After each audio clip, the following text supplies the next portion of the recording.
Hari ini kita memasuki minggu kedua di tahun 2025. Dan sebagaimana yang kita tahu arahan dari gembala untuk tahun ini kita memiliki fokus bagaimana kita mau hidup berdampak. Dan bagaimana cara kita hidup berdampak yaitu melalui apa saudara? Apa saudara? Kebiasaan baik. Bilang ke kanan kirinya, katakan hidup berdampak melalui kebiasaan baik. Saya harapkan semua jemaat Tuhan di GBI Bethel di Bandung ini tahu benar fokus di tahun 2025. Karena kalau kita nggak tahu fokusnya, maka sebagai jemaat Tuhan, gereja Tuhan, kita tidak punya arahan. Tapi ketika kita punya satu tujuan, kita tahu tahun 2025 kami akan sama-sama bangun kebiasaan baik, sama-sama berdampak. Saya percaya kita akan bisa mencapainya dengan bantuan Roh Kudus. Amin. Kita akan sama-sama baca firman Tuhan dalam kitab Efesus pasal yang kelima ayat yang ke-15. Efesus 5 ayat yang ke-15 kita baca bersama-sama dengan bersuara 1, 2, 3. Karena itu perhatikanlah dengan saksama bagaimana kamu hidup, jangan tetapi seperti orang arif. Firman Tuhan mengatakan, marilah kita harus memperhatikan hidup kita dengan seksama. Seksama itu artinya hati-hati. Sesama itu artinya memberi perhatian yang penuh. Ada satu quotes yang berkata begini, the days are short, the days are long but the years are short. Hari-hari terasa panjang, tetapi waktu itu terasa singkat. Saya nggak tahu Bapak Ibu kelahiran tahun berapa, tapi ada nggak yang sama dengan saya? Kalau kita ngomong 30 tahun yang lalu, kebayangnya tahun berapa? Kalau buat saya, kalau ngomong 30 tahun yang lalu, kebayangnya itu tahun 1970 atau 80-an. Ada yang sama saya atau cuman saya doang yang merasa seperti itu? Kalau kita bilang 10 tahun yang lalu di otak saya ini masih kira-kira kelahiran 90 lah. Tapi saudara tahu kita ini di 2025 artinya udah 1/4 abad memasuki tahun yang baru setelah tahun 2000. Waktunya itu sepertinya sangat cepat berlalu. Saya pernah sekolah di Australia, jadi kalau ada beberapa jemaat yang mau kuliah keluar suka tanya sama saya. Lalu saya kasih cerita, ya nanti kalau di luar negeri kamu harus begini. Lalu saya ngomong sama dia, saya itu dulu ke sana tahun 2007. Rasanya di pikiran saya masih baru kemarin saudara. Tapi ketika dihitung, waduh lulusan 2010 saya. 2007 masuk, 2010 lulus. Udah berapa tahun yang lalu? Hampir sekitar berapa? 15 tahun yang lalu. Gak kerasa saudara. Sementara kita berkutat ngomongin soal generasi Z. Ada mungkin yang kewalahan, punya usaha. Ada anak-anak yang kerja di perusahaannya anak generasi Z. Punya caranya sendiri, kita kewalahan. Tapi belum selesai bisa memanage generasi Z dengan baik. Udah keluar generasi Alpha, anak-anak zaman sekarang yang udah bisa main HP tanpa harus diajarin. Saya punya anak umurnya 5 tahun, namanya Benaya, dia generasi Alpha. Belum bisa kita mengatasi bagaimana pendekatan ke generasi Alpha, udah muncul lagi generasi yang baru. Bulan Januari 2025 resmi di mana ada satu generasi yang baru yang dilahirkan yang disebut sebagai generasi beta. Cepat sekali berlalu. Firman Tuhan bahkan berkata hidup ini sama seperti uap. Gak kerasa ya udah setahun lagi.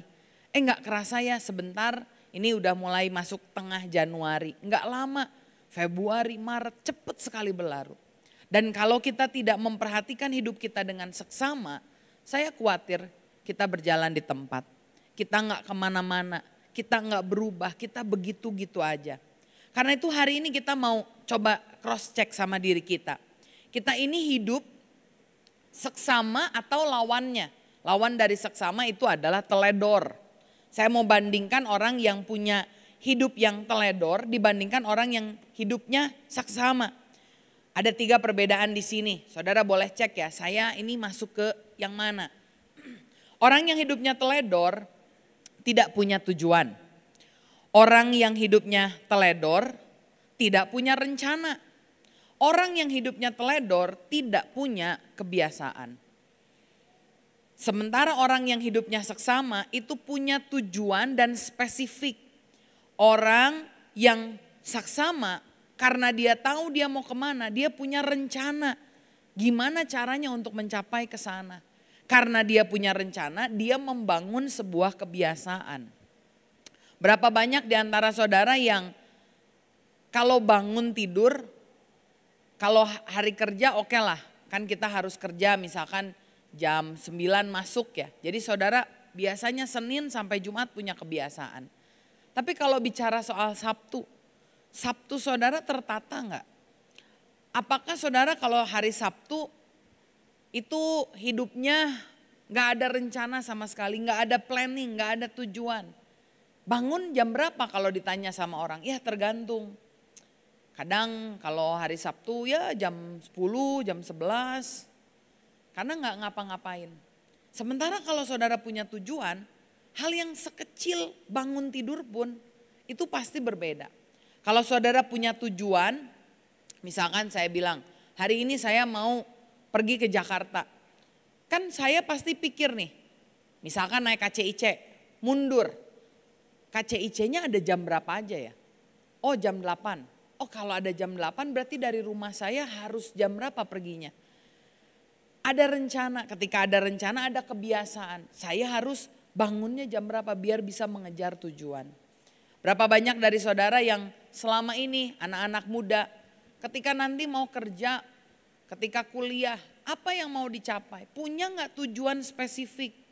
Kalau buat kita yang kerja, ada gak target? Saya pengen nih untuk usia segini nanti saya udah bisa nyicil rumah, DP-nya sekian, cicilannya sekian, selesainya sekian. Memang kita boleh bilang, ya namanya masa depan hanya Tuhan yang tahu. Betul saudara. Tapi kalau kita perhatikan firman Tuhan ingin kita punya hidup yang saksama. Kalau saudara hanya bilang ya yang penting Tuhan yang pegang. Burung di udara Tuhan pelihara. Bunga bakung di padang Tuhan juga pelihara. Tapi kan saudara punya hikmat lebih daripada burung dan lebih daripada bunga bakung. Saudara punya satu hal yang Tuhan taruh dalam hidupmu. Dalam hal karir misalkan, dalam hal keluarga. Harus ada satu tindakan yang disengaja. Tahun ini masih baru, masih tanggal 12, masih belum terlambat untuk kita memiliki kebiasaan yang baru. Karena itu hari ini kalau saudara lihat, aduh saya kayaknya hidupnya teledor, saya gak punya planning. Berapa bulan kalau di sini yang punya anak, kalau di keluarga kami kita terplanning, selalu tanya tanggal akademik berapa, liburnya kapan. Kalau ada libur, liburnya mau kemana, liburnya mau apa. Kalau udah ada rencana kita mundur, harus nabung berapa, harus membuat rencana seperti apa. Saya selalu sampaikan sama orang-orang yang suka minta tolong jadwal mengisi. Saudara perlu tahu bahwa kalau kita ngeplan 2025 jadwal itu udah terisi semua. Bukan karena kita hebat, bukan. Tapi karena kita tahu kita mau menggunakan apa yang Tuhan berikan kepada kita dengan maksimal. Saya ingat ada seorang pemburu pergi sama temannya. Kedua orang ini pergi mau memburu burung saudara. Dan mereka melihat nih ada 10 burung yang lagi bertengger di pinggir pagar. Ketika dia tembak, satu orang temannya menembak ngasal. Tapi dia pelurunya banyak saudara. Jadi dia tembakan kepada burung itu berharap burungnya ada yang kena. Sementara temannya yang satu lagi pelurunya cuma sedikit. Jadi dia ini berusaha dari luar dia mau tembak, ini dia pikir tembak yang mana ya. Karena pelurunya terbatas dia usahakan yang terbaik. Menurut saudara orang yang pertama sama orang yang kedua yang kena burungnya orang yang keberapa? Yang sedikit atau yang banyak pelurunya? Yang sedikit pelurunya. Kenapa? Karena dia punya tujuan, sasaran yang pasti. Sementara kalau yang pelurunya banyak, begitu nembak jedor, wah burungnya udah terbang semua. Beberapa waktu lalu saya lihat di YouTube, ada orang iseng saudara. Dia bawa kalau nggak salah sampai ratusan bola golf dijatuhkan dari tangga. Dari atas ke bawah, di bawah itu dia taruh mangkuk. Menurut saudara kalau digelontorin gitu aja banyak nggak bola yang masuk? Nggak banyak. Ternyata by chance dengan kemungkinan ketika digelontorin sedikit sekali yang masuk. Beda sama kalau kita lempar bolanya satu-satu, kita arahkan kemungkinan masuknya jauh lebih banyak. Ini menunjukkan kepada kita satu perkataan yang bilang, those who fail to plan, plan to fail. Mereka yang gagal memiliki rencana sebetulnya sedang merencanakan untuk kegagalan. Kalau saudara gak punya rencana tahun depan, 2 tahun lagi, 5 tahun, 10 tahun lagi, gak punya visi. Jangan-jangan saudara hanya akan berjalan di tempat. Karena itu hari ini kalau kita bilang saya mau membangun kebiasaan baik. Saya mau tanya sama saudara, kebiasaan baik spesifik apa yang saudara mau perbaiki? Sehingga nanti di tahun 2025 di akhir kita bisa lihat, oh saya punya target nih memperbaiki 3, 4, 5 bidang ini. Dan ketika di akhir kita bisa bilang, wah ternyata berhasil. Hari ini di kitab Efesus tadi, di Efesus bilang perhatikanlah hidupmu dengan saksama. Dan kemudian dia memberikan ada 3 area di mana kita bisa membangun kebiasaan baik. Dan saya rindu untuk saudara mulai memikirkan. Jangan jadi orang yang nembak banyak sasaran tanpa perhitungan. Tapi mulai dari hari ini sepulang dari gereja. Ambil keputusan saya mau perbaiki kebiasaan buruk yang mana. Yang pertama di Efesus dikatakan demikian. Pergunakanlah waktu yang ada karena hari-hari ini adalah jahat. Yang pertama kebiasaan baik yang saudara bisa bangun sesuai dengan firman hari ini adalah saudara harus belajar berdisiplin. Sama-sama katakan disiplin. Disiplin itu adalah ketetapan hati sendiri. Disiplin itu muncul dari dalam kesadaran kita untuk betul mengelola apa yang Tuhan sudah beri. Saya boleh bilang mungkin tidak semua orang punya uang saudara. Tapi semua orang punya waktu. Kalau saudara bilang aduh saya enggak dipercaya Tuhan nih untuk mengelola keuangan yang banyak. Saya bilang belum saudara. Karena saudara punya aset setiap hari diperbaharui 24 jam sehari saudara dikasih. Dan Tuhan pengen lihat gimana cara saudara mengelola jam keseharian saudara. Saudara perlu renungkan firman Tuhan bilang pergunakanlah waktu yang ada. Karena hari-hari ini adalah jahat. Saya pernah baca satu artikel dia bilang gini.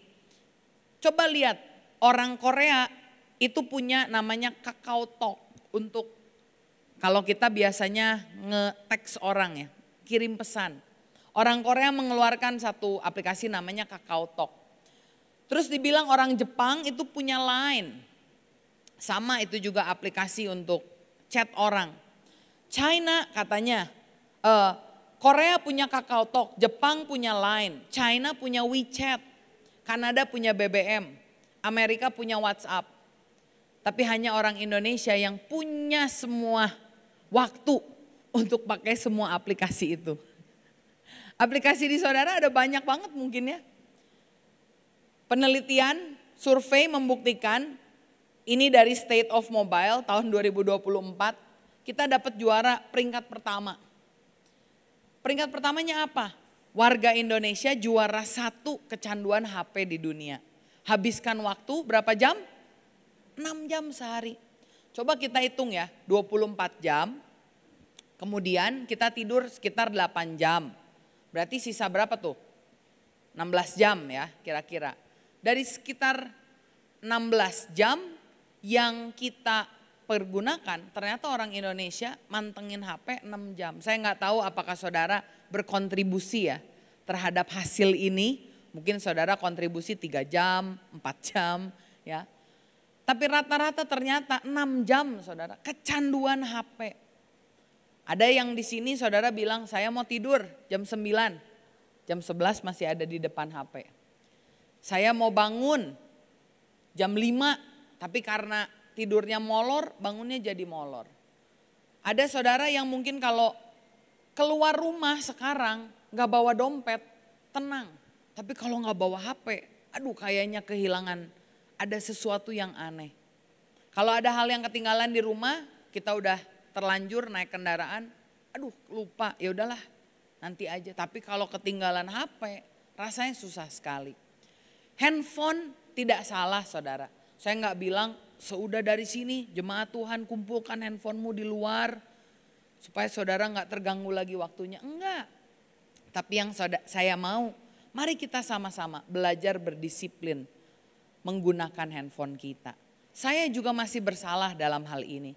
Kadang ada waktu di mana harusnya pergi dengan keluarga, harusnya ngobrol di meja makan, malah main HP, enak sendiri.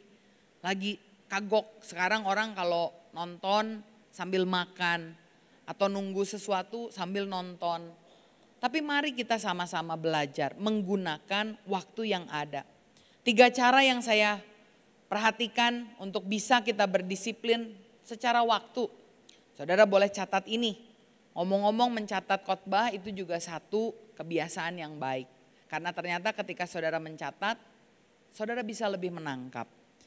Yang pertama kita lihat belajar untuk evaluasi. Sekali lagi saudara lihat 24 jam saudara pakai apa? 7 hari saudara pakai apa? 12 bulan saudara pakai untuk apa? Lalu tentukan target tujuan. Dalam pekerjaankah? Dalam keluargakah? Saudara lihat evaluasi. Baru saudara lakukan alokasi. Tentukan prioritasmu. Apa yang mau saudara kerjakan. Kemudian buat jadwal per hari, per bulan atau per tahun. Kalau saudara punya handphone, saya boleh suggest sama saudara untuk download kalender. Saya bukan ambasador Google, tapi saya pakai Google Calendar. Google Calendar saya di sini, kalau saudara lihat di sini warna-warni. Ada yang warna merah, ada yang warna ungu, ada yang warna biru, ada yang warna kuning. Dan rata-rata sudah terpenuhi semua. Semua meeting saya taruh di sini. Bahkan meeting dengan keluarga pun saya taruh di sini. Jadwal anak les, jadwal suami. Suami saya juga pakai kalender yang sama. Di HP-nya dia sinkron dengan HP saya. Jadi saya tahu dia ada tugas nih, harus pergi jam segini, tanggal segini. Saya tahu teralokasi dengan baik. Kadang-kadang kalau kita nggak punya alokasi waktu, sulit untuk bisa mengatur dinamika hidup. Jadi belajar untuk evaluasi, belajar untuk alokasi. Dan yang ketiga ini juga penting, belajar untuk aplikasi saudara. Percumalah kalau saudara tulis, saya mau bangun jam 5, tapi kenyataannya bangunnya jam 7, jam 8. Berusaha untuk mengikuti apa yang dikatakan oleh jadwal yang saudara sudah bikin. Kapan bikin jadwal? Kalau buat saya seminggu sebelumnya. Jadi selama seminggu ke depan saya tahu nih ada meeting apa, pekerjaan apa, kegiatan apa. Saudara juga bisa melakukannya. Belajar disiplin mengikuti jadwal yang ada dan jangan terlalu banyak kompromi. Sepulang dari tempat ini saudara cek and recheck. Apakah saudara selama ini mempergunakan waktu dengan baik atau tidak? Kalau belum, mari kita belajar untuk berdisiplin. Yang kedua, firman Tuhan berkata demikian, sebab itu janganlah kamu bodoh, tetapi usahakanlah supaya kamu mengerti kehendak Tuhan. Dan janganlah kamu mabuk oleh anggur, karena anggur menimbulkan hawa nafsu. Tetapi hendaklah kamu penuh dengan apa saudara? Roh. Firman Tuhan mau saudara bukan hanya sekedar datang ke gereja, tapi firman Tuhan bilang jangan kamu jadi bodoh. Ternyata firman Tuhan bilang kalau saudara tidak tahu kehendak Tuhan berarti saudara bodoh. Bukan saya yang ngomong, firman Tuhan yang ngomong. Dan firman Tuhan bilang mari kita belajar penuh dengan Roh Kudus, bersekutu dengan Roh Kudus. Kehendak Tuhan tentu tidak terbatas pada hal-hal yang jasmani. Hal-hal yang rohani, hal yang jasmani, semuanya itu bisa kita ketahui kalau kita mengetahui kehendak Tuhan. Pekerjaan apa yang harus dilakukan? Pelayanan apa? Usaha apa? Karya apa? Dan gimana cara tahu kehendak Tuhan? Saudara tahu caranya? Gimana cara tahu kehendak Tuhan, saudara? Apa? Baca firman Tuhan. Luar biasa, teorinya udah 100 ya. Seenggaknya mulai dulu dengan teori.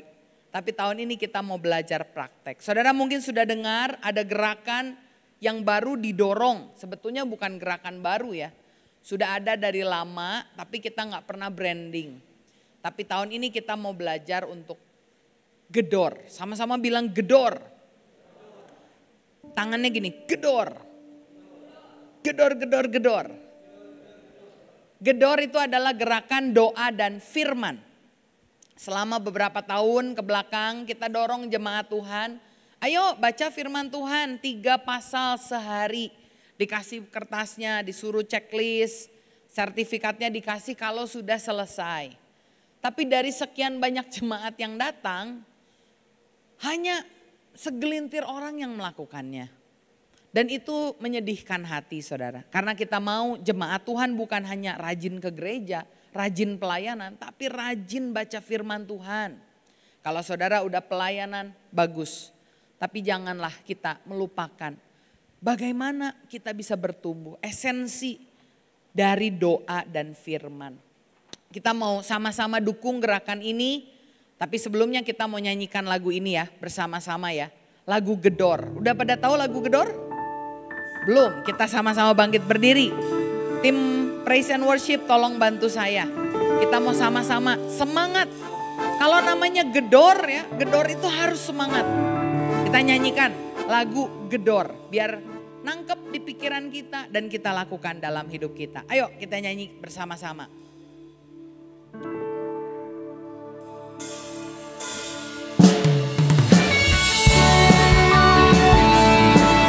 Boleh tepuk tangan biar semangat. Ayo kita ikut gedor, gerakan doa dan firman. Ayo kompak ikut gedor, gerakan doa dan firman. Intim dengan Tuhan setiap hari, dalam doa dan firman. Hidup pasti takkan sama lagi, firman-Nya ubahkanku. Katakan aku mau ikut gedor. Aku mau ikut gedor, gerakan doa dan firman. Kita kompak ikut gedor, gerakan doa dan firman. Intim dengan Tuhan setiap hari, dalam doa dan firman. Hidup pasti takkan sama lagi, firman-Nya ubahkan. Ini janji dari Tuhan. Hidup pasti takkan sama lagi, firman-Nya ubahkanku. Hidup pasti takkan sama lagi, firman-Nya ubahkanku. Amin, berikan kemuliaan buat Tuhan. Thank you tim Praise and Worship, silahkan duduk saudara. Kita sebagai gereja buat gerakan ini. Beberapa minggu akan terus dinyanyikan. Biar apa? Biar saudara betul-betul tergerak dalam hatimu. Saya mau ikut gedor gerakan doa dan firman. Anak saya umur 5 ketika dengar lagu ini. Dia ikutan nyanyi. Ayo kita ikut gedor. Sebelum tidur, Mami hari ini belum gedor. 5 tahun saudara. Kita mau sebagai gereja Tuhan kita kompak. Benefitnya bukan buat gereja, buat saudara. Satu janji yang pasti, hidup pasti tidak akan sama lagi, amin. Siapa di sini yang saya tanya udah ikut gedor, boleh angkat tangan? Wah luar biasa, kita kasih tepuk tangan buat pelayan-pelayan yang udah memulai. Yang tengah saya lihat belum ada yang ikut, mungkin belum dapat informasinya. Saya sampaikan cara untuk bisa ikut gerakan doa dan firman. Ini adalah gerakan di mana kita baca firman Tuhan 1 pasal 1 hari. Ada mungkin dari saudara yang bilang, saya biasa baca 3-4 pasal. Puji Tuhan. Saya biasa baca sehari 1 kitab. Haleluya saudara. Lalu saudara bilang, ngapain saya cuma baca satu ayat? Saudara, satu ayat, satu pasal ini kita dorong untuk saudara bisa baca bukan sekedar kejar target, tapi dengan saksama. Baca perlahan, temukan 3 poin, cari kebenaran apa yang saya baca. Kadang kan kita kalau baca firman Tuhan terlalu cepat, ditanya tadi baca apa? Aduh nggak tahu baca apa ya, lupa lagi. Tapi kalau ada tuntunan, cari kebenaran. Apa yang saudara dapat? Saudara tulis di sana. Bisa ditulis lewat 3 cara. Yang pertama ada buku. Ada buku yang gereja kasih saudara gratis. Tinggal ambil. Kita investasi untuk cetak bukunya buat saudara. Tujuannya apa? Dorong saudara baca firman Tuhan. Boleh diisi bukunya. Atau kalau saudara sama seperti saya, gak suka pakai buku, saya sukanya pakai HP, boleh download aplikasi GBI Betel. Ketika di download nanti di sana ada kolom saat teduh, saudara klik, saudara isi di sana. Ada orang yang bilang, aduh handphone saya tuh gak bisa download lagi, udah terlalu berat. Saya kasih gbibetel.com/gedor, tulis di Google, di browser saudara, gbibetel.com/gedor. Di sana klik langsung ada firman hari ini. Saudara tulis kebenaran yang didapat, koreksi. Saya baca ini, apa ya kira-kira koreksi yang saya mau lakukan dalam hidup saya. Beberapa hari yang lalu misalkan kita baru kan ini tanggal 12 ya. Kita baru baca sampai Matius 12. Matius sebelumnya waktu saya melakukan gedor ini saya lihat, wah ternyata Tuhan mau menyembuhkan orang ya. Wah ternyata kebenaran yang saya dapat, Yesus rindu menyembuhkan orang sakit. Koreksi yang saya mau lakukan, saya suka meragukan Tuhan mau gak ya menyembuhkan saya. Tuhan mau gak ya berdampak buat hidup saya. Oh ternyata Tuhan mau, berarti koreksi buat saya harus lebih beriman. Komitmennya, saya mau percaya Tuhan lebih sungguh-sungguh lagi. Ikut gerakan gedor ini. Kenapa? Kalau saudara ingin mengetahui kehendak Tuhan, saudara harus baca firman, saudara harus banyak doa. Untuk dipenuhi Roh Kudus, saudara harus baca firman, saudara harus banyak berdoa. Saya suka perkataan ini. Ini perkataannya Opa Julius, dia selalu bilang, kalau kita berdoa, waktu kita doa, kita bicara sama Tuhan. Tapi waktu kita baca firman, Tuhan bicara sama kita. Mari tahun ini ambil keputusan untuk ikutan gerakan gedor. Saya berdoa, saya mendorong saudara untuk baca firman setiap hari. Sekali lagi untuk yang udah 3-4 pasal atau 1 kitab setiap hari, silahkan lanjutkan. Tapi saya mau dorong saudara bukan hanya sekedar cepat baca, tapi menyelami apa yang saudara baca. Dari Efesus ini kita belajar 2 hal. 1, belajar berdisiplin dalam waktu. Yang kedua belajar bertumbuh dan bersekutu dalam pengenalan doa dan firman untuk Tuhan. Dan yang ketiga yang terakhir firman Tuhan katakan masih di dalam kitab Efesus. Efesus 5 ayat yang ke-20. Ucaplah syukur senantiasa atas segala sesuatu dalam nama Tuhan kita Yesus Kristus kepada Allah dan Bapa kita. Ada orang sakit. Dok saya sakit badan, gak bisa tidur, jantung berdebar, dicek sama dokter. Bu ini dicek kolesterol aman, darah aman, syaraf aman, gak ada yang salah bu. Kenapa ya bisa sakit ya dok, kata si ibunya. Sama si dokternya dituliskan resep. Bu lakukan ya, kalau minum obat biasa 1 kali 3 kali sehari, rutin minum obat sesudah makan. Tapi karena gak ditemukan penyakit secara jasmani, dokternya tulis gini, bersyukur 1 kali 3, bersyukur 1 kali dikali 3 kali sehari setelah makan. Ternyata setelah dipraktekkan, ibu ini menjadi bertambah baik. Karena memang hati yang gembira adalah obat yang manjur. Semangat yang patah mengeringkan tulang. Karena itu belajar untuk bersyukur. Saya suka ayat ini firmannya bilang ucaplah syukur. Biasa saudara memiliki hati bersyukur, benar gak? Tapi jarang dikeluarkan ke mulut. Mulai tahun ini kita bilang, Tuhan saya bukan cuma mau hati yang bersyukur, tapi saya juga mau punya ucapan yang bersyukur. Penelitian menunjukkan bahwa orang yang mengucapkan syukur itu banyak benefitnya. Nanti boleh tanya sama Dokter Agung ya. Dikatakan menaikkan dopamin, menaikkan serotonin. Ini adalah hormon-hormon yang membuat kita jadi bersemangat, jadi bergairah. Menurunkan kortisol, hormon stres, hormon depresi itu diturunkan. Sehingga ketika kita mengucap syukur, maka hal-hal yang baik itu kita bisa alami. Tapi saya mau saudara juga lakukan perubahan. Bukan hanya hati yang bersyukur, tapi ucapan syukur. Caranya gimana? Pikirkan, tuliskan, perkatakan, dan ingatkan. Sebelum tidur, saudara lakukan hal ini. Saya dengan keluarga, suami dengan anak yang umurnya 5 tahun itu, selalu tanya, setiap hari sebelum tidur, apa yang kamu syukuri hari ini yang Tuhan beri? Bisa sederhana saudara. Kita bilang, saya hari ini bersyukur bisa main sepeda sama teman. Itu hal yang sederhana. Tapi ketika kita ditanya, apa yang saya syukuri hari ini? Di hari itu, saudara akan mikir balik. Tadi pagi saya bangun, apa yang saya kerjakan. Dan karena pertanyaannya, apa yang saudara syukuri?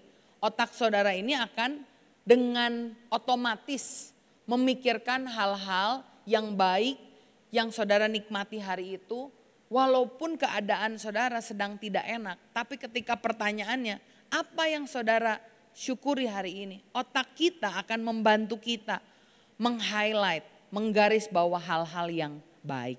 Belajar pikirkan, lalu tuliskan. Saya biasa tulis di buku jurnal anak. Jadi anak saya umur 5 itu saya udah ajarin buat nulis jurnal. Ditulis, buat Ben, terima kasih sama Tuhan karena ini. Buat mami, hal-hal yang kecil. Misalkan saya bilang, mami mengucap syukur hari ini Ben kiss mami. Tulis di sana. Buat Dedi apa? Dedi mengucap syukur hari ini bisa makan misalkan. Tulis di sana. Ketika kita memikirkan, kita menuliskan, kita memperkatakan. Dalam doa kita bilang terima kasih ya Tuhan. Dan perkataan ucapan syukur itu bukan hanya buat Tuhan saudara. Tapi buat sesama. Berapa banyak dari saudara dibuatin makanan mengucap syukur. Berapa banyak dari saudara bilang terima kasih. Makasih ya setiap hari bajunya udah disetrikain. Makasih ya setiap hari udah dimasakin. Makasih ya setiap hari gak diajak berantem terus. Semua bisa dijadikan untuk kita bisa mengucap syukur. Dan yang terakhir ingatkan setiap hari selama 1 hari itu kita ingat, oh iya, terima kasih banget ya Tuhan, Engkau telah memberkati aku. Ini harus dibiasakan saudara.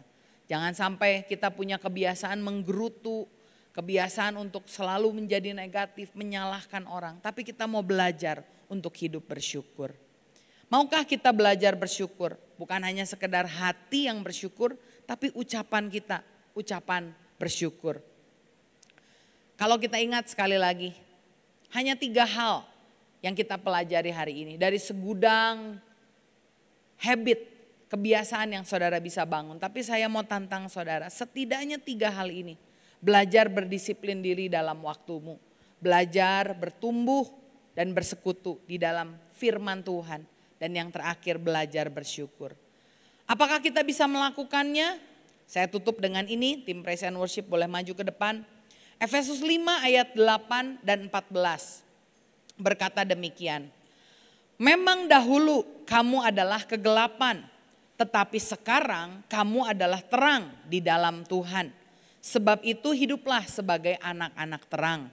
Itulah sebabnya dikatakan bangunlah hai kamu yang tidur dan bangkitlah dari antara orang mati. Dan Kristus akan bercahaya atas kamu. Bagaimana supaya kita bisa bercahaya?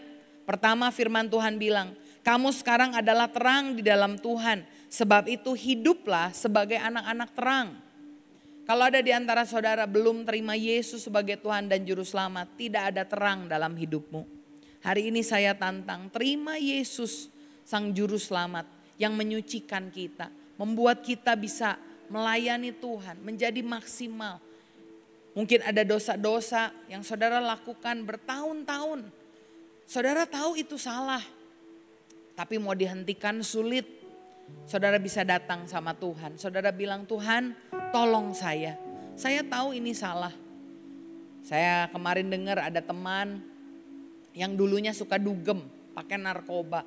Dan dia bilang, waktu saya dugem, waktu saya narkoba, saya juga tahu itu salah.